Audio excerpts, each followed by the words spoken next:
You know who he is. You can do nothing. Let me be the judge of that. Jeanette, I don't know where he is. give me his name. His name.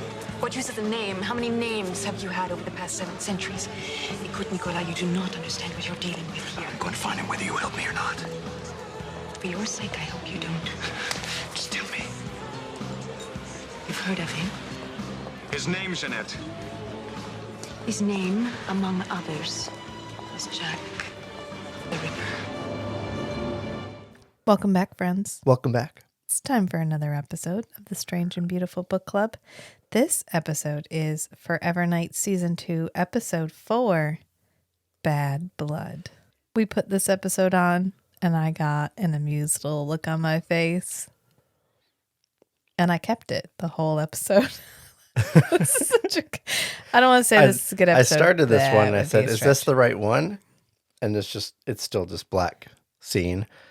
And Rachel says, oh, well, if it is the right one, it should open up to two people walking down a sidewalk in a park. And wouldn't you know? I was right. Oh, come on. Like I don't know the Jack the Ripper episode by heart. The Jack the Ripper episode, second only and random person to include to the He Met Rasputin episode. What? Oh, you wait. You wait. It's coming. Was Rasputin a vampire? I'm not telling you that because that would be a spoiler. Which means yes. No, it means I am living a spoiler-free life right now, and I don't need you to push me. Okay? I have taken a vow. Look, that's the theme of this episode. How far can you take your promises to yourself? And is it okay to break them if you're saving people? And are you in the wrong if you acted to maintain your own moral high ground and people suffered because of it? Hashtag spoiler-free life. Okay? That's not even remotely close to what we're... I mean, it is. That's the theme, but they take it to a far deeper place, obviously, because it's Forever Night, and this is the depth that we have all been looking for so long. And here it is in the Jack the Ripper episode. I'm lying. This is a funny episode, though. It's a good episode. Matt's just like, why are you rambling? It's because I'm so excited to talk about this episode with you.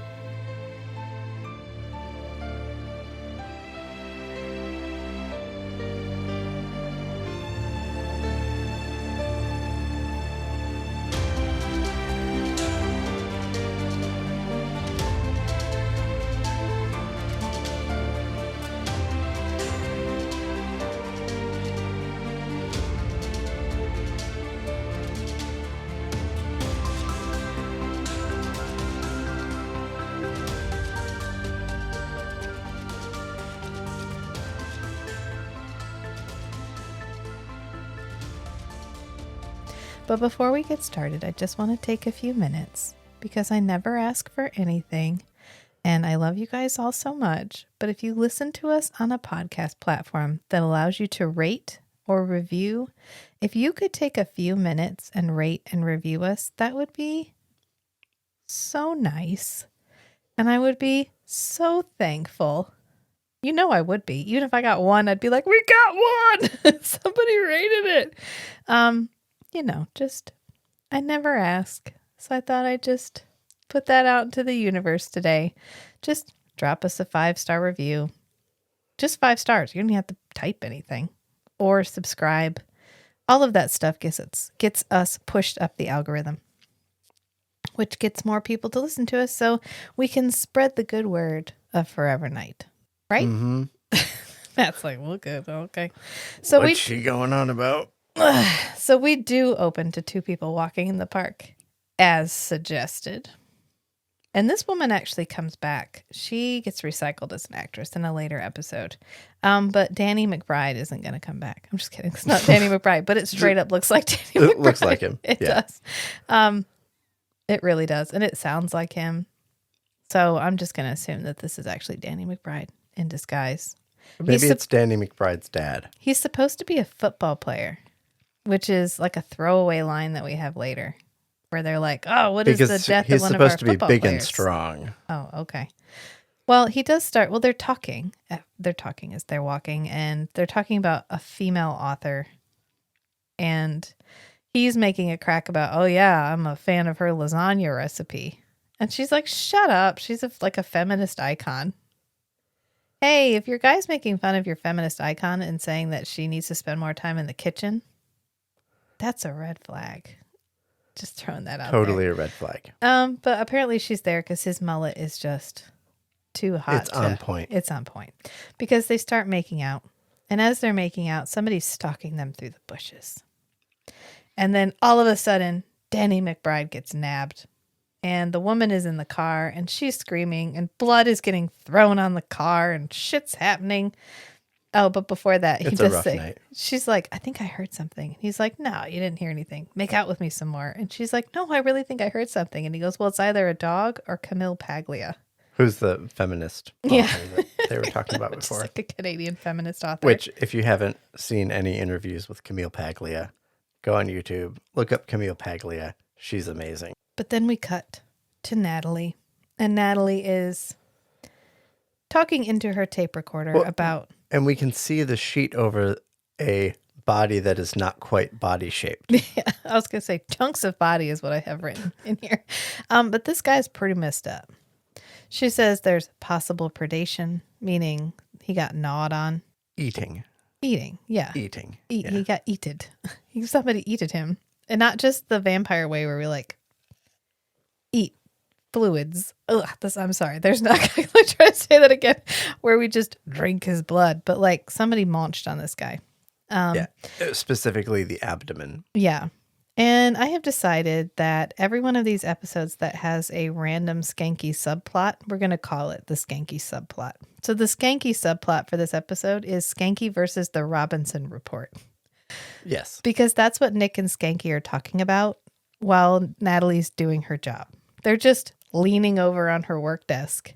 And Nick is like, "Why are we avoiding Cohen again?" And Skanky's like, "Well, you remember the Robinson Report?" "Yeah, I didn't do that report." And for some reason now she needs it, even though she's not going to read it. And Nick's like, "Just do it." He's like, "I know, but it's so boring." I can sympathize. Yeah. So Skanky's, that's it. This is Skanky's subplot for the episode. Last week it was his diet. This week it is the Robinson Report. And they go back to, they talk to Natalie a little bit about it. And she's like, "You know what? I don't really want to speculate about this with you guys. I don't want to talk shop right now because this dude's fucked up and I don't want to know what ate him. Okay? Cool?" And they're like, "Yeah, that's fair." And so Grace comes in and she's like, "Skanky, Cohen wants you back at the precinct." ASAP. ASAP. And so they head back to the precinct. And when they get there, Skanky runs off to hide in the bathroom. I don't know what. Because then Nick goes into Cohen's office and we meet Inspector Liam O'Neill. Detective Knight, this is Chief Inspector O'Neill, Dublin CID. How do you do? Liam, please. Nick. The inspector's interested in the Volak murder. I flew here as soon as I heard.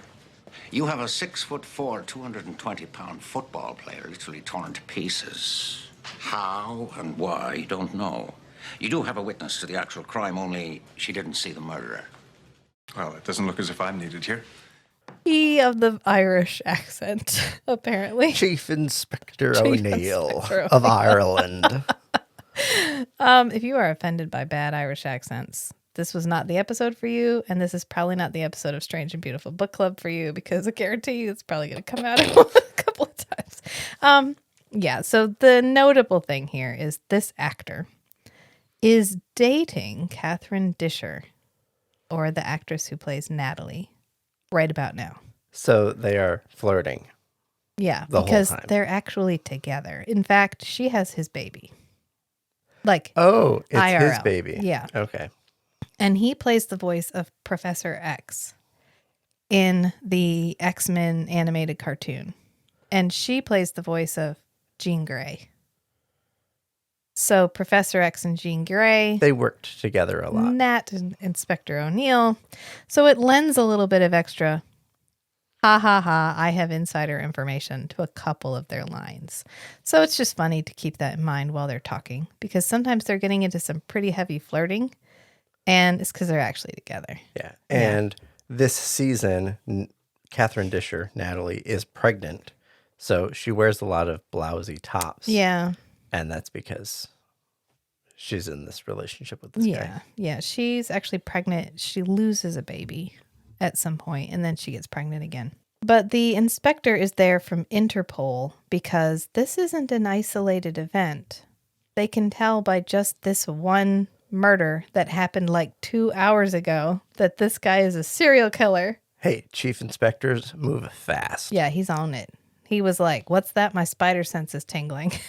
I sense it from around the globe. I flew here. I took the half-hour Concorde from Dublin to here. Yeah, I don't know. Was the Concorde retired yet? I don't know if the Concorde had started in 1993 or no. Oh, sure it had. All right. First flight of the Concorde.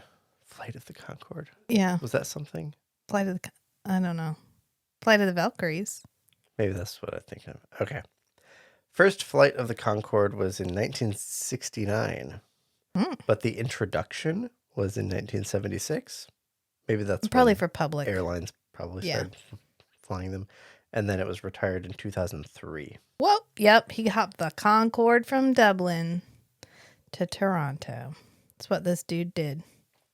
Because he is there real fast. Because they picked this guy up. They interviewed the lady. They took her to the coroner's office, and he was waiting in Cohen's office. And Cohen's like, so O'Neill, meet Knight. Knight, meet O'Neill. Y'all are working together. I'm not going to micromanage this shit. I got to go take a bath. And we mentioned this bath so many times, it's wildly uncomfortable. Right. I feel like coming up. I never want to be like, oh, I got to go home and take a hot soap bath because I don't want to run the risk that anybody is picturing me naked. Right. Cohen's totally throwing that vibe. Like, I am trying to explain things over and over again such that the image of me getting naked in a bathtub is stuck in your head. Well, I think this is like, okay, so we have a very male show. She's prioritizing self-care. Yeah, we have a very male show. And we are trying to write a woman in a position of authority.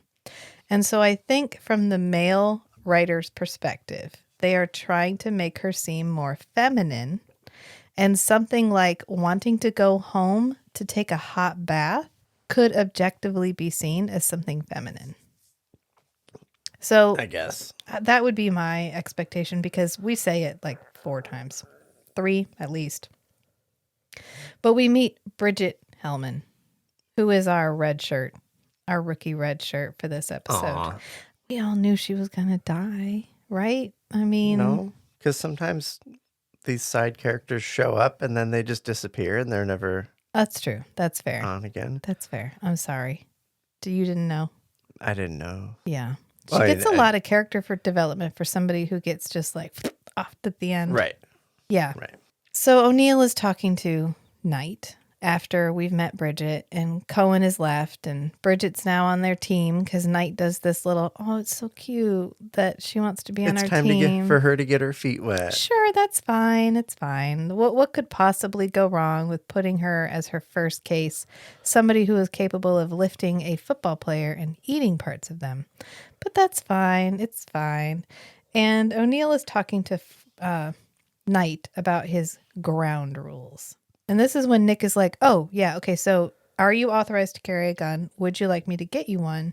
I can get you one from the department, which is, it's a fair question. You're here. You couldn't bring one with you on the airplane. You couldn't travel with one. Yeah, so would you like us to issue one here?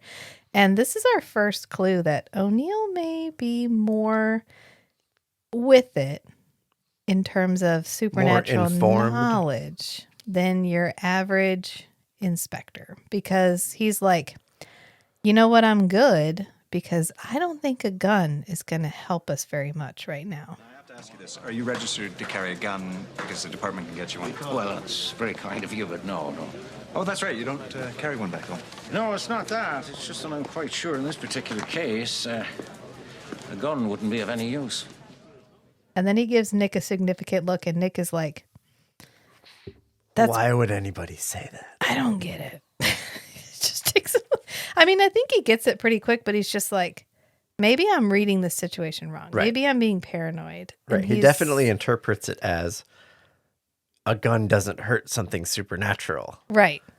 But his first instinct is to deny that jump to conclusion. Yeah. Oh no, that's Oh, ridiculous. hold on. People don't talk about that. No. And so now we see our second victim, and he is wearing a full body white tracksuit. It's very of the So- era.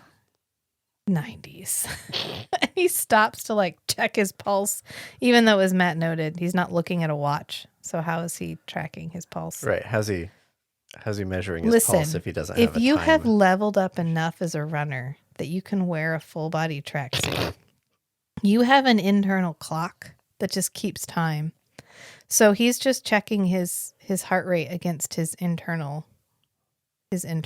Yeah, If you say so. right. Because he's like As, legendary. as someone level. who's spent a lot of time running. Who, me? Running from responsibility, baby. You run towards responsibility. That's honey. true. All right. So anyway, Skanky is talking to O'Neill, and he's trying to like, hey, we could be friends. Like, I'm going to relate to you. Skanky relates to people anecdotally. He does a lot of anecdotal conversation, which is a neurospicy trait. Just want to put that out there. So he's talking about how Myra's had an aunt who had a husband who was From Dublin. from Dublin by way of Athens. So every St. Patrick's Day, they get together and dye the ouzo green. You know, my wife had an aunt who married this guy from Dublin by way of Athens. That's an interesting miss. Oh, yeah, every St. Patty's Day, we'd all get together and dye the ouzo green. We got another one. Which Rachel explained ouzo is some kind of... Yeah, Greek vodka liquor? is to Russian as ouzo. Ouzo is to Greek. Okay. So Greek, you know, in my big fat Greek wedding, that's what they drink. Like ouzo. Okay. Yeah. Gotcha. So they're looking at the second body. They're at the second body crime scene. And The Nick- inspector notes. yeah, he's like, where did all There's the no blood blood. go? Where do you think it went, Nick? And Nick's like, how should I know? And the inspector's like, thought you would have some idea. I don't know. A man's body is torn asunder, and yet there's only a few drops of blood. So where did it go? How would I know? Oh, I thought you might have a few ideas. This is consistent. Thought you might know what was up with this. And Nick's like, no. And then he, What? Why me? What? No way. right. And then we do this really interesting thing. This like, everybody had to be on it with the cues because Yeah, we were all crossing in between and Yeah. in front of each other, it kind of reminded me coming of the into scene the camera in view and out. For I Have Sinned when they're in the hallway.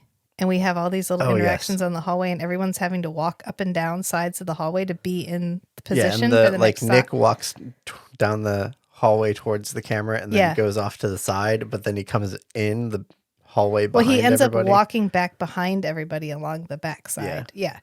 Like, so the detective or the inspector turns and leaves, and just as he does that, Natalie walks in. And Natalie's like, what was that all about? And Nick's and it's like, all I very don't know. smooth. Yeah, and They did a Natalie good goes, job. you know, this looks like, and Nick's like, I know what it looks like, Natalie. I know what it looks like, okay? And so Natalie turns, and as she So turns, she's like, okay, Hellman, fine, I'll back it off. right, and as she turns, Hellman walks up, and Hellman's like nauseous, and so we have a moment with Hellman, and then we end up back with Nick, and Nick's like, hey, Natalie, can you take all these people home? Like, we carpooled here, but I'm about to dip, so can you pick up the slack? And Natalie's like, yeah, where are you going to go? And he's like, to get answers. And that means Jeanette, I gotta go see Jeanette. which I called this one. So you know that this guy is sniffing around your vampire trail and looking for anything unusual and supernatural. He has made that abundantly clear at this point. Or if he hasn't made it abundantly clear, it's clear enough that maybe one would warrant a little bit of extra caution. But Nick is like, yeah, no, I'm sorry. I'm just going to do what I normally do. And I'm really just not going to worry about that, because he just leaves. Although he must drive because he doesn't leave his car. They're riding in Natalie's car when they leave the crime scene. Right, everybody else. Yeah. But he does. He fucks off to the Raven. as usual. And so would I if Jeanette was wearing this adorable little updo with these black tassel earrings. And she's got really good makeup. Like, this makeup is really working with her face. She just looks really nice. And she's got like one curl falling down the side. Again, we have to appreciate these moments when they come now because hit and miss. And Nick is like, well, do you know who it is? And she's like, listen, I know who it is, and you're not going to believe me. Why don't you just let it go? And Nick's like, oh, I can't let it go. I'm on the case. And so Jeanette's Well, like, Nick, you let it go last time. yeah, I know. Oh, you didn't say that last time. Which is, well, we're not quite there yet. But she tells him, you know him by lots of different names, but the one you're probably going to recognize most is Jack the Ripper. Bum, bum. They did not bury the lead. We know this is Jack the Ripper in the first 10 minutes. I almost feel like this would be a more interesting episode if we never explicitly name him as Jack the Ripper. If we'd just been like, he's the demon barber of Fleet Street or something. If we just like obfuscated, you know, if we'd kept dropping enough significant hints that if you were hip to the Ripper stuff, you could have put it together. A Ripper? They're called Ripperologists. I am not a Ripperologist. Whatever. I'm not even remotely a Ripper-hipper. Ripperologist. I had to look up the years that the year that Jack the Ripper was active. So I'm not going to claim any kind of Jack the Ripper knowledge. In fact, I listened to the podcast by Hallie Rubenhold, the one about just the women. She doesn't talk about Jack the Ripper, who could have been Jack the Ripper, anything like that. She specifically speaks about the women that he killed, and it is an excellent podcast. And I'll put a link to it in the show notes. But it doesn't tell you anything about Jack the Ripper because she doesn't care. She was just about like, these women were not who they've been. They've been cast into this mold. They've been reduced to this list of names, and that's unfair. Which it is. But then we cut back to Natalie. And Natalie is with O'Neill and Skanky. And she's taking them home, but apparently Skanky's hangry. I don't know. Because they stop at like a food truck. Yeah, a hot dog vendor. And Skanky's like, 2 chili dogs, couple of orders of fries, a whole bunch of food and a cream soda. And then he looks over and he's like, anybody else want something?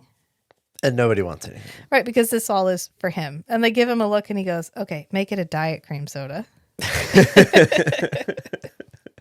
And this is where we get some heavy O'Neill flirting with Natalie, because she's like, oh, spare me your Irish charm. I've had my shots.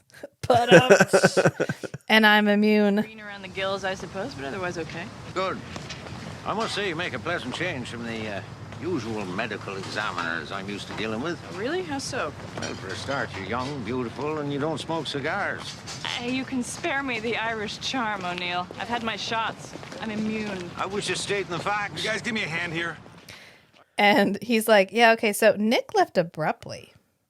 I was really hoping to see him again, but he just kind of flew off or whatever.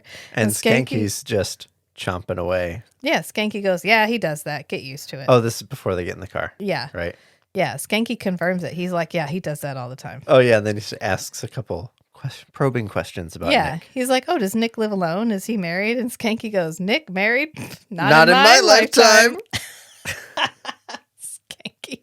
Which Matt pointed out, and it's true. This is very much like the Unreality TV episode where Skanky was unwittingly confirming somebody's suspicions. By Right, just somebody external asking probing questions about Nick, and Skanky just giving it away. Yeah. Like, giving away I've like been all waiting of for these someone to ask me suspicious this. stories and anecdotes about Nick that the way Skanky tells it, it's really not hard to come to some hard conclusions. Right.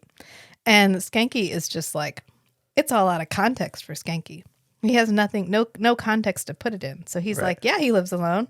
Yeah, he just leaves abruptly and randomly. To him, that's just Nick. Nick's just weird. Right. It's Nick not just does the his own most thing. significant pieces of information about Nick. Right, because I think Skanky has just learned not to question at this point. And they get back in the car, and this is when Skanky is eating his chili dog, which John Kapelos must have had so much fun. It looks like so much fun because he's always just the guy in the background, eating a hot dog, having a good day, getting the pithy dialogue. He does get some, well, we'll get to it at the end of this, but he's just enjoying himself, answering questions every once in a while. But O'Neill is like, oh, you know, we Irish are a strange breed. You know, We're guys an rely on ancient culture. You guys rely on your technology, but we still believe in leprechauns and shit. And Skanky's like, leprechauns? Seriously? And he's like, well, you know, don't sell the little folks short, but like the boogeyman. Yeah, we absolutely believe in the boogeyman. And then he just looks straight at Natalie and he's like, do you believe in vampires? Zero chill. As much chill as Nick. Maybe they get the chill sucked out of them. Maybe that's what they lose, right? They lose the capacity to handle guilt and they lose the ability to chill when necessary, to like feather this into a conversation, because Natalie's like, what? And she turns to look at him and turns the wheel at the same time and ends up swerving into the other lane and having to swerve back. And Skanky drops his chili dog. He's like, oh, I dropped my chili dog. I think it rolled up front. He's like, O'Neill, look by your feet. It's so funny. So this is where I looked up Jack the Ripper, the date, because he's only active for like a summer in 1888. Because pretty soon we go to a flashback because Jeanette and Nick are still talking. And Jeanette's like, well, you remember when this guy was like created, you were there, remember? Like, let me lead you through this memory of the shit that went down. And so we cut to a memory of Lacroix, and Lacroix has like vampire indigestion. Like he ate somebody so evil. Okay, but that's the least important part of this scene. Please enlighten us. Which is Jeanette leaned over him. In a revealing dress, yes. And at one point, she even walks around him so that she's facing towards the camera again. As the camera pans around. Yeah, and so we get... Matt was like, she knew we couldn't look down her shirt anymore, and so she walked around to make sure we could. Thank you. I'm just revealing you know the male what? gaze. I love your male perspective, and I really appreciate having it here. And thank you. Thank you. I did not even notice her boobs in this scene. So I noticed her hair, but I didn't see her boobs. So thank you ever so much. But Lacroix does have indigestion, and Jeanette's boobs are not helping with that because she apparently needs to go get him fresh blood to cleanse him of this taint. And because he got some toxic life force. Oh, whatever. It's just so evil. It's even eviler than Lacroix, apparently. It's gross evil. I don't know. And they've called Nick, and Nick has shown up. And Jeanette's like, see, I told you he would come. And Nick's like, the fuck you want? Like, I'm leaving tomorrow. I'm leaving tomorrow. And they're like, well, you know, Nick, help us. Because Lacroix bit this dude. He couldn't finish him because he was, like, spoiled or whatever. Right. Can you go and make sure he's dead because we don't want him coming back. Right. And you can tell how out of it Lacroix is because he only uses the name Nicholas. Yeah. And he really enunciates the is. He's like, please, Nicholas. And it's implied that Nick is not going to kill Jack the Ripper because he had vowed to never kill again. Right. And this is right around 100 years ago. Right. So Jack the Ripper was active in 1888. We have established that the whole Sylvain thing that happened in Love You to Death was 100 years ago. Around 100 years ago. Which would put it like 1990-ish. Right, but maybe round up. Maybe it was 105 years ago. Yeah, so we're close to, if not almost exactly around the time that Nick was like, fuck you. Which means either this was an accident, this was serendipity, that they picked Jack the Ripper, or someone was like, okay, we need something that happens right around the time Nick is about to fuck off from Lacroix, who was some notorious villain around that time period. I would also like that we could put together with Nick at this time. I would also like to take this moment to thank you for giving this show way more credit than it really deserves. This is serendipity. This is pure chance. This was like, hey guys, what if we had, now I'm spitballing here, I am spitballing, a Jack the Ripper episode. And they were like, oh shit. What if we made Jack the Ripper a vampire? And everyone's like, sold, put it on the piece of paper. Let's do this. And it's Nick's fault. And it's Nick's fault. Everything's Nick's fault. That's fine. We don't even need to write that down. They just took a sticky off a previous episode and stuck it on this episode. And they're like, well, this is right about that. Like, what was the one that we did with the ballerina? And they're like, oh, yeah, maybe we could have it like he won't kill the guy. And then everyone will be really surprised that Nick is being moral and won't kill somebody. And they were like, yeah, so they took 2 stickies off a previous episode and stuck them on this episode. But anyway, I thank you very much for that little bit of credit. But we established that they want Nick to go kill this guy. Jeanette cannot go kill this guy because she has to get fresh blood for LaCroix. Because Nicholas won't do it. And they're like, Nicholas has to do it. He's the only one who can do it. No, there's no one else in this city we can call on for help. Absolutely zero. Nobody. Not even the enforcers. And even though LaCroix is the one who picked this guy and bit this guy and left this guy alive, it will be Nick's fault that he is not dead. Of course it's Nick's fault. So thank you. I have no further notes. So we come back to the present and it's sunrise. And we know that because we get to see a picture of the sunrise.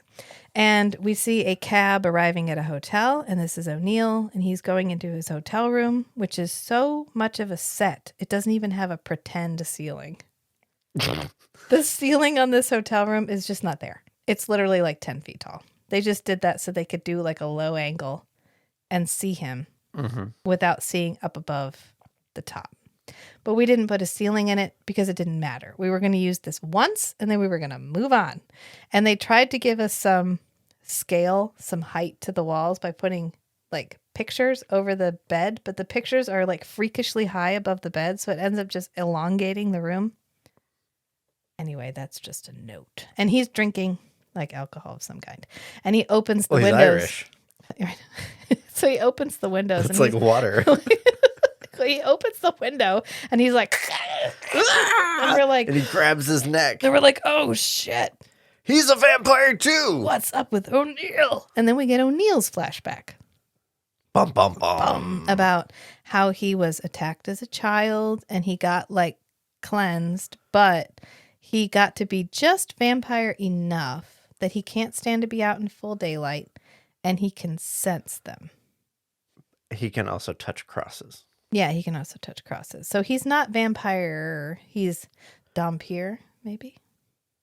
Vampire light. Vampire light. Yes, he's vampire, sort of. He's vampire adjacent. Let's put it that way. And meanwhile, Natalie comes to see Nick. And I love it. She's like, oh, I'm having a really hard day. Do you have coffee? And he's like, yeah, it's under the sink. Oh, first she says, are you awake? And he goes, well, to be awake, I'd have to have gone to sleep first. Did I wake you? Yeah, I hope I didn't wake you up. No, I haven't been asleep. And she's like, okay, well, where's the coffee? He goes, under the sink. And she's like, under the sink, gross. And he's like, when do I drink it? I hope I didn't wake you. I'd have to be asleep first. I need coffee. Under the sink. You keep coffee under the sink? That is so gross. Hey, when do I drink it? I don't care. He could have put it in the refrigerator. Jeez. Come on. This feels like a subtle.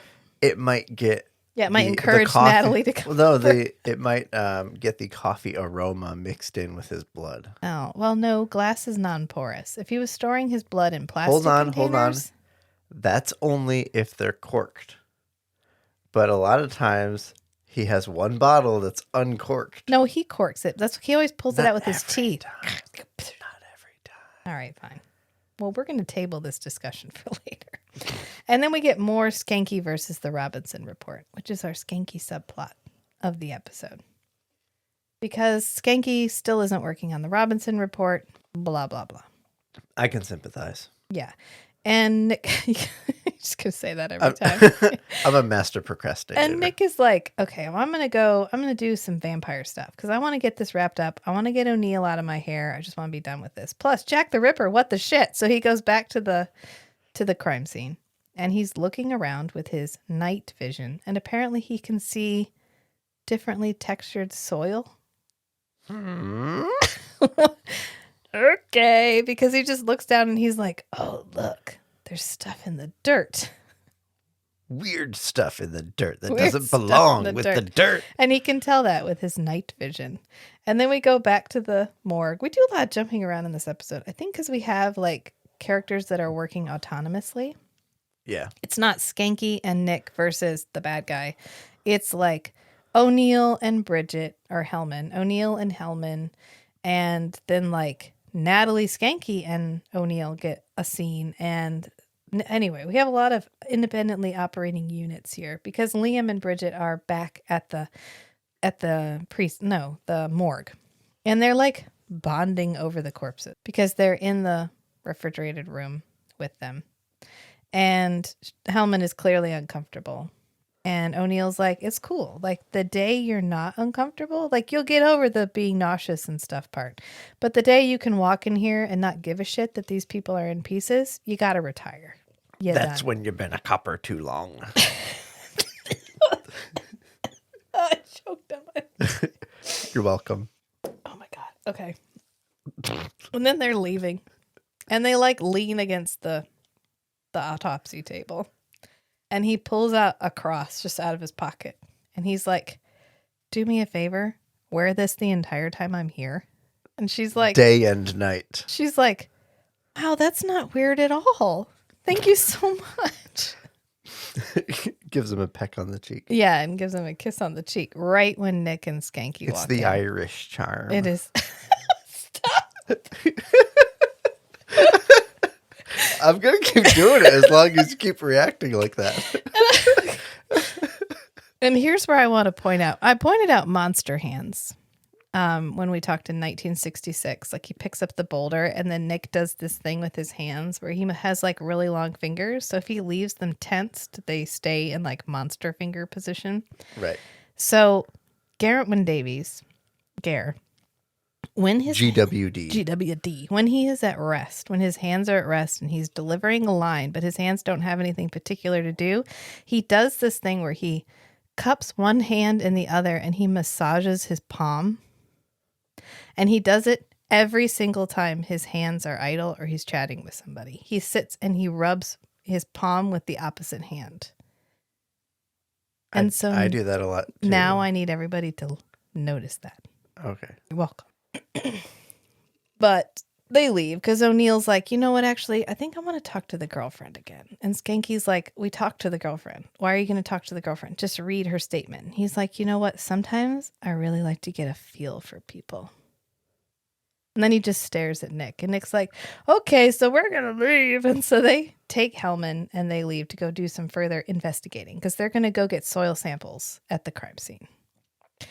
For no reason. I wonder how Nick pitched that. Was he like, hey, Skanky, what do you think about soil samples? And Skanky was like, I'm sorry, what?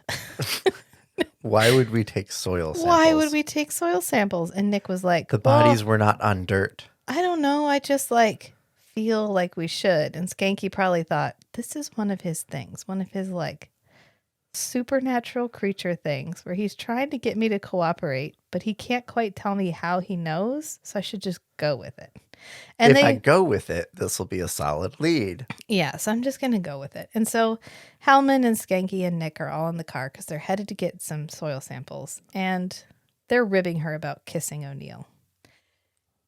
And she's like, come on, guys, it wasn't like that. It wasn't like that. And Skanky's like, oh, yeah, you're just partners like me and Nick. He's like, Nick, you ever kissed me? Nick's like, not that you remember. I was about to say the same thing. But she ends up flashing the cross. She's like, look, he gave me this. And she holds the cross up in front of Nick's face. And Nick does the swerve thing. And Skanky's like, what the shit? Has everyone forgotten how to drive? This is the second time this has happened to Skanky in this episode. And Nick literally goes, sorry, squirrel.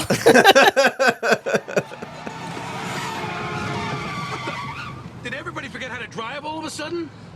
Sorry. Squirrel. The least convincing explanation ever. not going to get one. Just let it go. It's fine. And it turns out O'Neill is not there to talk to the girlfriend. He's there to go through Nick's desk. Uh-oh. And he finds the Raven matchbook. And it leads me to wonder, did she buy it from a catalog called Plot Devices Are Us? Because this is the second episode out of the last 2 episodes that we have used the Raven matchbook. That's true. That is true. And he's like, oh, snap. That sounds like a vampire club name. Only a vampire would name a club the Raven. And so he leaves to go to or the maybe Raven. an Odin fan club.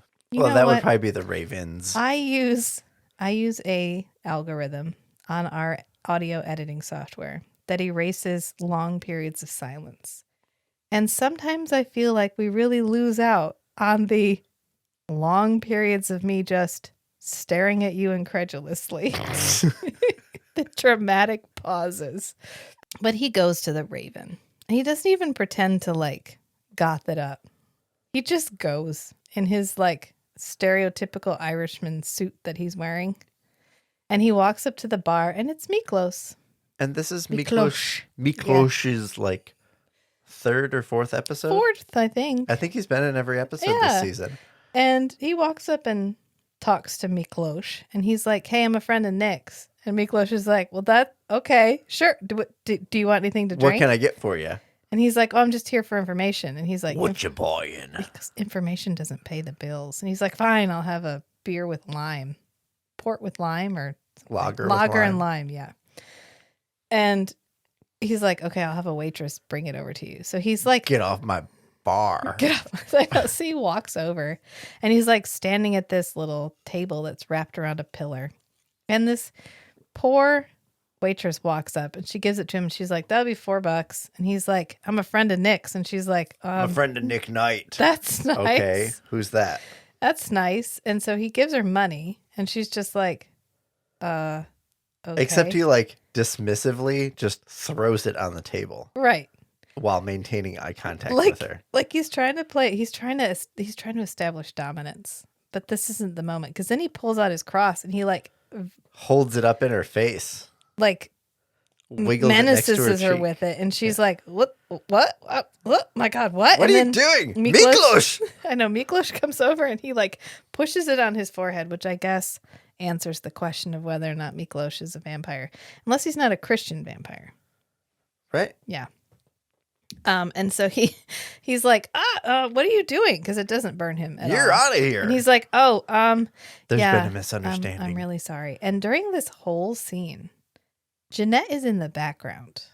Walking back and forth. Yeah, kinda. like stalking O'Neill. And it's really well done. This is another one of those scenes where everybody had to be on cue because Right. we're all doing different things in the foreground and the background. It's not just extras milling around. Jeanette is moving through the background and she's wearing this red velvet dress.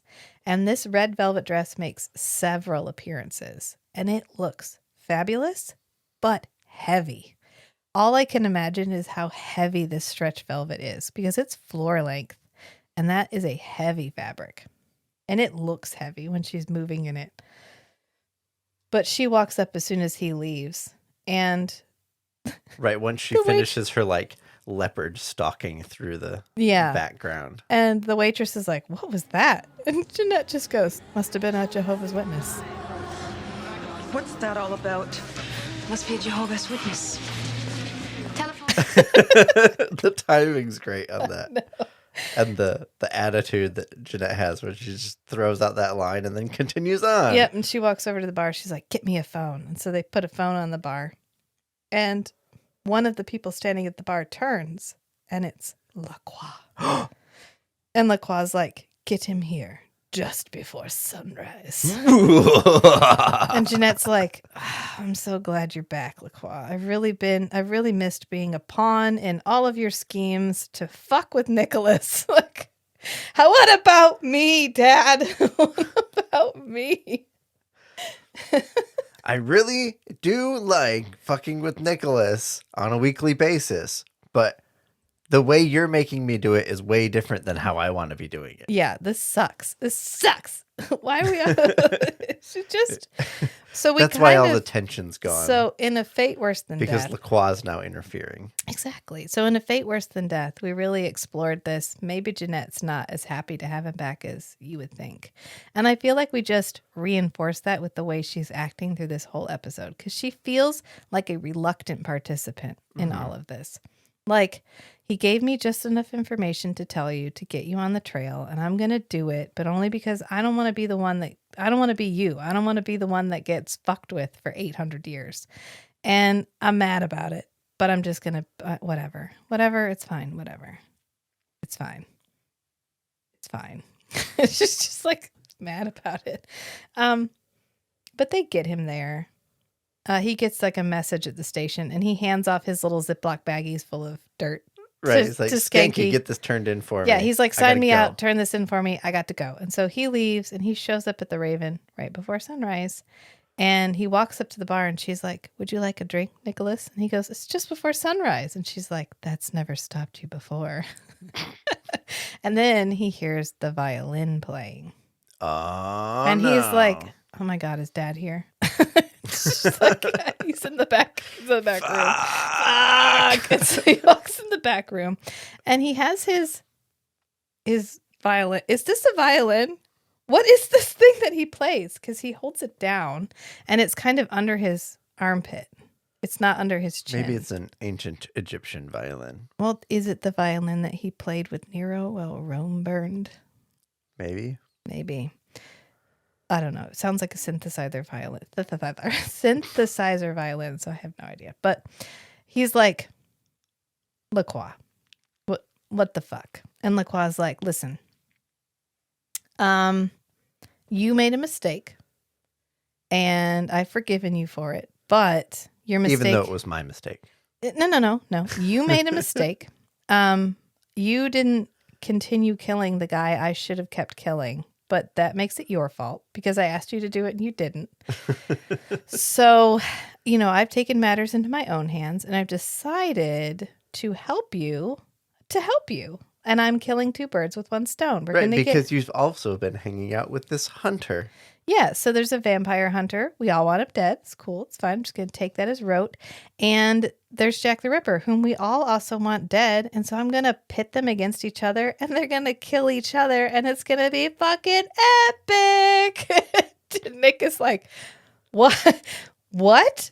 And this is when he pulls out the fairy dust, which is the soybean paste that he planted at the scene. Yeah, and on so the bodies. He does this thing where he like drizzles. He has like a ton of it. He has like a quarter cup in his hand, and he like drizzles it in front of Nick's face. And there's actually a blooper here where he accidentally gets some on Gare's face, and Gare like sneezes because it's like dust in his face, and they both start laughing. And I think about that every time I watch this scene. But it should be serious, I guess, because it's going to get people killed. So he drizzles it in front of him, and Nick is like, oh my God, why are you like this? And this is what Nicholas is like. Lacroix goes, Nicholas, I am doing this for you. Because again, Lacroix does not see himself as the villain. In Lacroix's eyes, he sees himself as the protective father. Yeah, he is the good guy. He's doing everything he can to protect his son and daughter against their will if necessary. And in this situation, he is. There's this hunter who's been sniffing around Nicholas. There's this bad vampire that's bringing attention to the community that Jeanette has built, and he's going to get rid of them both, and they're going to be so fucking thankful that they'll come right back to him, and everything will be like it was never before. Okay?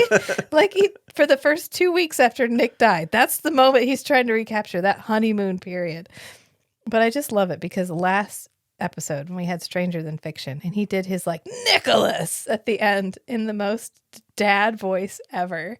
And then in this one we get the Nicholas, I am doing this for you, which I feel like I said this morning when I made spiral noodles instead of spaghetti noodles, and everybody got mad at me, and I was like, I'm not making more noodles, I've already made noodles. This has transitioned to making breakfast for the kids this morning. I'm sorry that I was channeling my inner LaCroix that I had to channel this morning when I was like, I'm not making another type of noodle. If you don't like the noodle I've made, then you starve.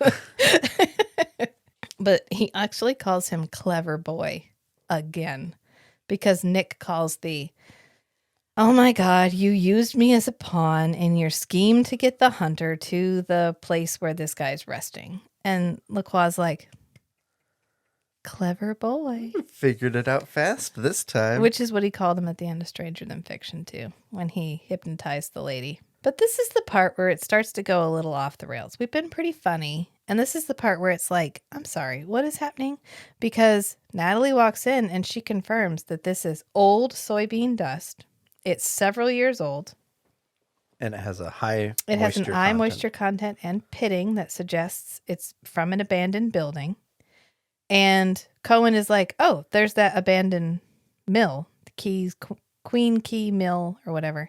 She's like, oh, yeah, that's been abandoned for just the right amount of time. Maybe he's there. And so Hellman's like, well, I want to go search it. And she's like, okay, fine. Why don't you take Skanky? So she gets Skanky.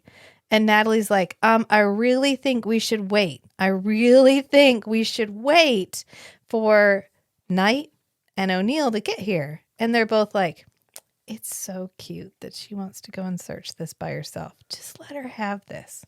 Let her It's down fine. easy. Let her down when easy. Nothing is there. Yeah, there is literally no reason to suspect that this giant abandoned industrial warehouse is not harboring something like a fugitive, like a serial killer. The only reason they're dismissing it is because it's the female detective. Yeah, because it's Hellman's Well, idea. I think it's really because she's a rookie. Yeah, this is evidence that they found at a crime scene that had no reason to be there. Right. Unless the killer left it there. There is every reason to suspect that this But could they're be all a serious jaded. lead. The first idea that you have that could be the solution is almost never correct. Yeah. But again, It's not impossible. Cohen authorizes a search of this place that they have every reason to believe could be occupied by the serial killer with only a rookie and Skanky. And no other backup. No other officers. Nothing. Right. So O'Neill shows up because he can handle more sunlight than the full vampies. Because he's only vamp adjacent, he can show up sooner. Yep. And so he gets there and Natalie is like, listen, we don't have a ton of time. I know, you know, I know, we all know. Okay. Listen, I know where he is and shit's about to hit the fan. And he's like, tell me more. And so they leave. And she tells him, look, Nick is on your side. And he's like, well, that remains to be seen. But I hear what you're saying. Let's go rescue these people because I've kind of developed a soft spot for Hellman. And I don't want anything to happen to her.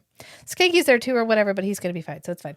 And so they get to the warehouse.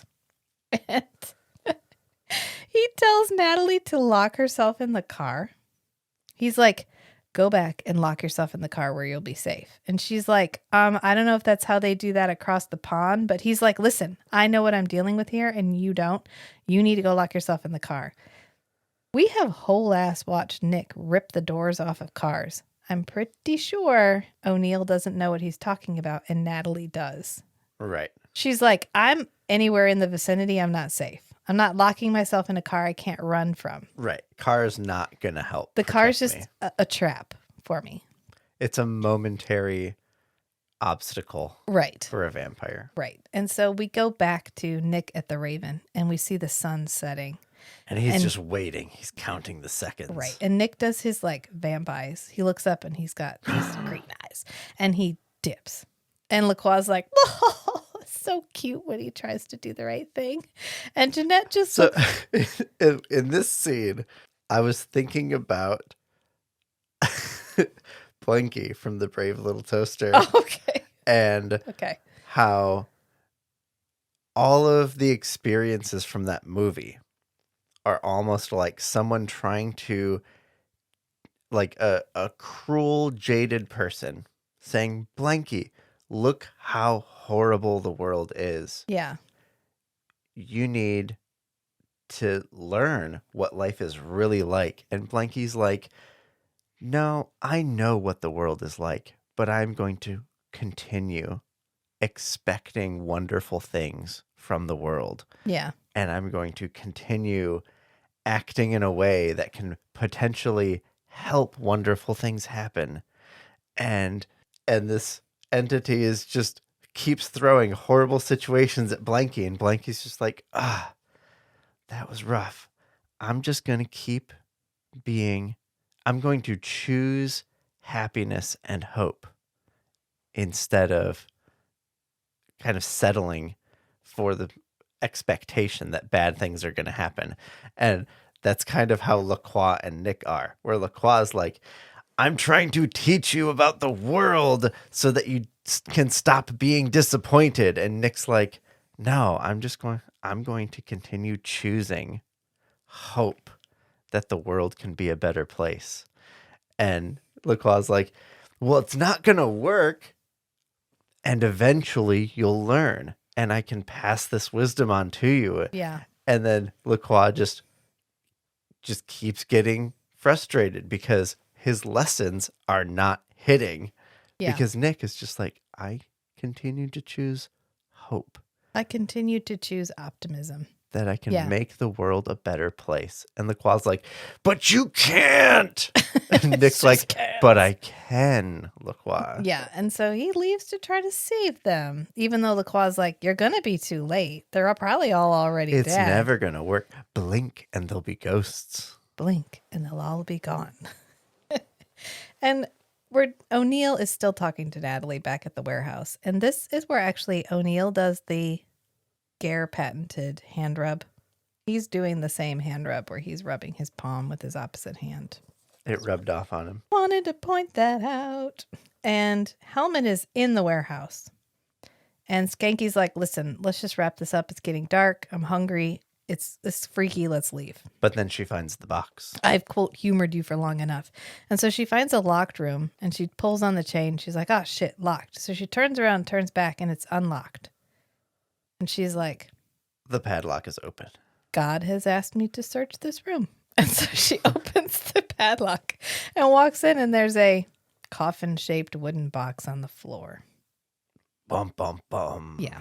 And so she opens it, and it's empty. Because he's already But the space free. behind her is not empty. Bum, bum, bum. And so she gets some pretty genuine sounding terrified screams in this section, where she is screaming because she's getting chased by an evil vampire. And she runs away, but to no avail, because she gets caught and bit. And Natalie is like, no, because she sees her getting bit. Yeah, which distracts Jackie Boy. Yeah, and then O'Neill comes up behind in Natalie's car. And so she gets out of the way, and he ends up ramming Jack the Ripper with Natalie's car. And it immediately bursts into flames because 90s cars are known for their spontaneous combustion. We know that because Natalie's car also lit on fire. The last time it got used as a weapon in Spin Doctor. So in Spin Doctor, she almost dies because her car lights on fire. And in this case, O'Neill almost dies because his car lights on fire. Car fires and quicksand were just all over the fucking place. Yep. Anywhere from the mid 80s to the late 90s. They just littered the ground. Cars just burst into flames. You could be walking along a beach and just fall in it. Bye-bye. Bye. Little known fact. But what I find interesting is Nick arrives on the scene right about now. And the first thing he does is make sure Natalie is safe. Because there's a car, there's a fire, shit's going down. There's yelling. Skanky has been running around the warehouse trying to get to where everything's happening, and he trips and knocks himself out. Poor Skanky. Poor Skanky. And Nick ends up saving O'Neill by ripping the car door off. Well, it doesn't detach. Oh, okay. Ripping the car door open. He moves his body like he's ripping the door off. But I was watching the door to see if it actually detached. And no, it just swings open. At this point, do you think Natalie's just buying beater cars because they're going to get used to, they're just going to get blown up anyway? If she's Probably. not after this, she needs to Yeah. spend some time thinking about it. Because Nick saves O'Neill, brings him out, and they're all kind of gathered up. And O'Neill's like, you know what, man? You're cool. We're cool. I'll keep your secret. You have my thanks. I won't try to kill you and or my nothing. secrecy. Yeah, I won't try to kill you or nothing this time. And Skanky walks out and he's like, oh my God, what happened? Because Hellman's dead on the ground. There's a car on fire. Nick's suddenly here. So is Natalie and O'Neill, which he didn't know. And can we pause a moment and think about the emotional fallout of this moment for Skanky? Because he was given the job of protecting this adorable baby recruit. Right. He was there to escort.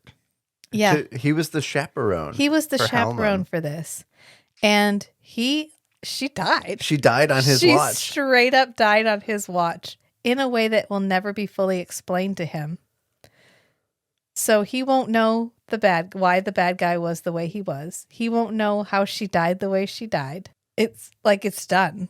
And he's never going to know. I mean, this is devastating, right? For somebody like season 2 Skanky, who is a father and who had every reason to feel protective towards this woman who he was given the job to protect. And then let's talk about Cohen's responsibility in what happened, because she didn't send appropriate staff Cohen to did not investigate this. send a response level 4. Like, she didn't send enough people based on the level of suspicion generated by the evidence for this search. Right. And if you're going to humor the rookie detective and say, okay, you made a decent argument for why this place is worth investigating. Now I'm going to follow through on my part and actually treat this as a serious part of the investigation rather than, oh, ha, ha, ha, ha. Yeah. Go do your thing. This was a serial killer of enough clout and severity that an actual Interpol officer was sent to assist. They didn't call him and check with him before going for the search. They didn't. This is not just a plot hole. This is a lot. If you really break this down, right? She put Skanky and Hellman in danger. She exposed Skanky to emotional harm and possible physical harm. And then she's still ribbing him about the report. So when we go back and she's after like, Hellman has died. Yes. And she's talking to, this is our wrap up at the station, which we always have. And Cohen is talking to Natalie and she goes, don't worry, your car reimbursement forms will go through soon. I recommend you don't have Skanky fill them out. And Skanky's like, haha, I'll get the Robinson report finished, which is kind of the follow through of our Skanky subplot. But boy, does it fucking fall flat, because you're like, right. In the context of, are we this talking? is literally like the same day that Hellman died. Yeah, they're like, oh man, lost another rookie. Oh well. Shoot. Hey, did you fill out that form correctly this time? I'm sorry, what? Not only that, but she's already buried. Right? Because Nat is talking to O'Neill as he's leaving. And he's like, well, I got one more thing to do, and then I'm going to catch the red-eye flight home. And she's like, honestly, I'd really like to study you. And he's like, well, now I'm never going to be able to concentrate on the in-flight movie. Well, Nick is going to be very sorry he missed you. He should be in soon. I'm afraid I have to run. I have a few things to do before I catch the red eye home. Ah, another night traveler. You know, I would really like to study you. Is that a fact? Well, I'll never be able to concentrate on the in-flight movie now. As much as it pains me, I hope we never meet again. And then we cut, he's like, but I'll go. I gotta go. I got stuff I gotta do. And then we cut to Jeanette and Nick at the Raven. And this is when she has her plunging neckline like It's suit jacket this, with like, no shirt on multiple underneath. layers of sheer fabric as a shirt. I think there's no shirt. I think Well, I she's think wearing, that is the shirt. That's Yeah. the top. yeah. Yeah. I think she's just wearing like a suit jacket that's like buttoned. And so we have like side boob on either side with this like plunging bead necklace that falls in between, which is why I think she's not wearing anything. Rachel's Because like, of the way the wow, necklace- did you see that plunging neckline? And I said, yes, I'm very aware of That's it. like I'm looking at it right now. I mean, it's really pretty on her, but this was risque but of course they're probably relying on the CRT TV to make you think Right. it's a Everything's shirt. going to be blurry. Yeah. Yeah. And they're kind of having their wrap up where they're talking about like, Jack the Ripper sucked. Maybe next time if we ask you to kill a really, really evil guy, you should do that. And Nick's like, I still don't accept that this was my fault, but I understand the point that you're making here. And then we go back and O'Neill is at the graveyard because Bridget Hellman has already been buried. Right. There's already a tombstone with her name on it. Which, okay. Maybe there was more time in between the wrap up scene at the office and the events at the mill. Well, in I Will Repay, Nick just bites Natalie's brother and he comes back without having to do anything but just not be fully drained. Right. And he comes back immediately. Right. In this episode, it's implied that they have to be drained and then drink the vampire's blood, like the sire's blood. Okay, that one makes more sense anyway. But if you still come back immediately, would you have time to be buried? Was she embalmed? Was an autopsy performed? Well, if Natalie was doing it, then she would know the risks because she was there with Nick and her brother. Yeah. And she would have taken measures to prevent the transformation from completing. If during an autopsy you remove the heart as part of the autopsy, does that kill the person? Does that stop them from transforming into a vampire? Because they don't always put them back. Sometimes they'll put them in baggies. Right. In the abdominal but cavity. they don't rearrange. They just like right. They don't stuff. cut everything free and then just stick it back in place. Right. And often they will take they cut along the hairline and they'll fold the skin back to like check the bone, and then they'll like cut and open the brain and stuff, and then they'll lay the skin back over. Mm-hmm. Does that count as decapitation? Anyway, these are the kinds of things that I think about when I watch these shows. So beside the we really didn't think through the implications of having just Skanky and Hellman go to this warehouse thing at the end. Overall, this is a fairly funny episode. I mean, it's funny in that it's not supposed to be funny, but like Jack the Ripper, seriously? Someone was like, oh God, it's sweeps week. What are we going to do? And they were like, I know. Jack the Ripper. And he's a vampire. Again, they move some stickies because this is a little bit, we've hashed this before. And we're really desperately trying to make this Nick's fault. And I think even the casual viewer is going to be like, well, no, he didn't. That is totally Lacroix's fault. That is totally Lacroix's fault. And Jeanette could have easily been like, look, I'll take 5 minutes. I'll go decapitate this guy. Then I'll bring back fresh blood. It'll be fine. What are you going to do? Die in 5 minutes? You're just going to be in agony for 5 minutes. It's fine. You'll be fine. You'll be fine, Lacroix. It's fine. Because Lacroix gets whole ass staked at one point and survives for a while. Right. So if he can survive if he can come back from being staked and burned and melted, he could have waited 5 minutes while Jeanette went and cut this guy's head off. He was just feigning a dramatic illness in an attempt to sway Nick. This feels like they were trying to get Jack the Ripper in here, and they were trying to relate Jack. They couldn't have an unrelated flashback in the Jack the Ripper episode. Right. Nobody's here for that. They all want what's the tie-in? How did Nick know Jack the Ripper? Right? That's what they want. Right. And so that's what they tried to give us, but there's not a believable tie-in here. I mean, We kind of, you know what? It is It's is as close believable as- that I Nick like it. feels It's- guilty. Yeah, it's as close as I feel like you could get. If we had made it more like, I don't know. Like Nick and Jack had been friends or something. Yeah, you know what I would have liked better? If one, Jack the Ripper hadn't looked like a weird rotting old dude. Right. I don't know what that was about. None of the other vampires look like they're rotting. Yeah. If he'd been given a line Hey, at any point, words. if he had been like a character, like an undercover character, like we didn't know that was Jack the Ripper, but it really was, that would have felt more sinister. Yeah. He feels very Loch Ness monstery, whatever, mythical monster.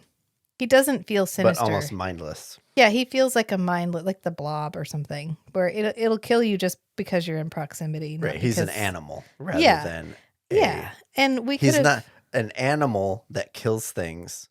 Isn't evil. That's its nature. Right. The evil comes from maliciousness. Right. If you wanted me to believe that this guy was so evil, it made Lacroix sick.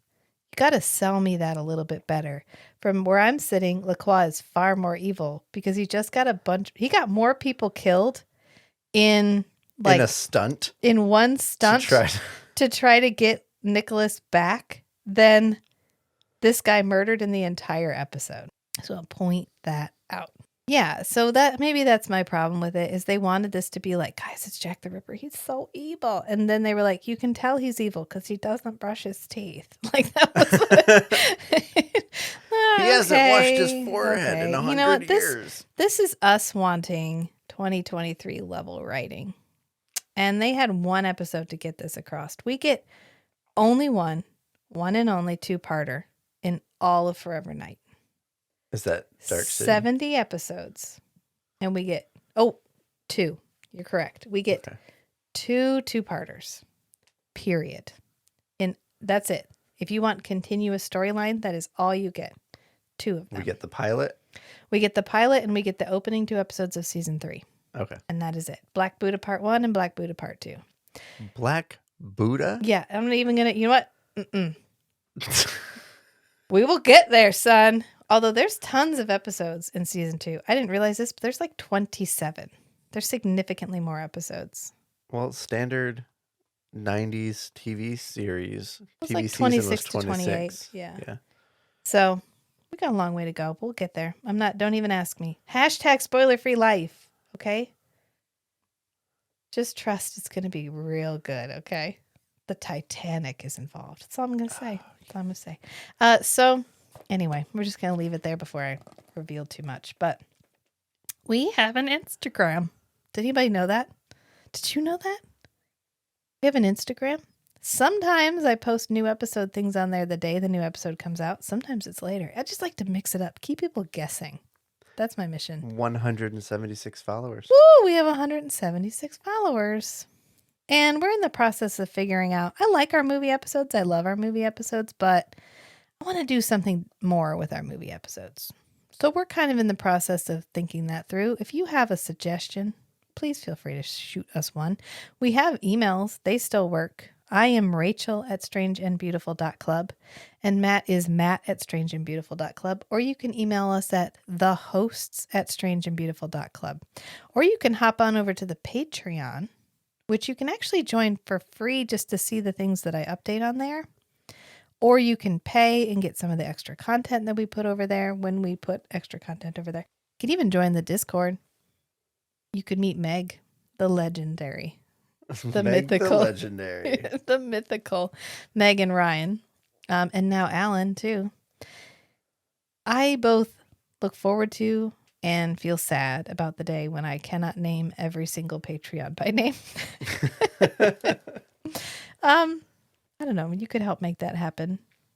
Be both my ruin and my salvation. I'm just kidding. I was trying to figure out 2 cool opposite words to use, and those are the ones that came to mind. But anyway, I just want to thank everybody for enjoying these Forever Night episodes. We certainly enjoy recording them, and I am really glad that you guys are enjoying listening to them because they are our most listened to episode. Yeah. Which is why I was thinking, you know what, we need to do. I mean, the movies are good. It's great. But there's a lot of movie podcasts and lots of people do a really good job on them. I just think we need to do something fun. So we're going to work that out. And then I'll let everybody know. Or I won't. I don't know. Maybe I'll play it close to the chest. Maybe it'll just be a surprise when it happens. Maybe I'll forget we were going to do it. I'll just keep doing what we're doing. Then no one will be surprised. Keep people guessing. That's my motto.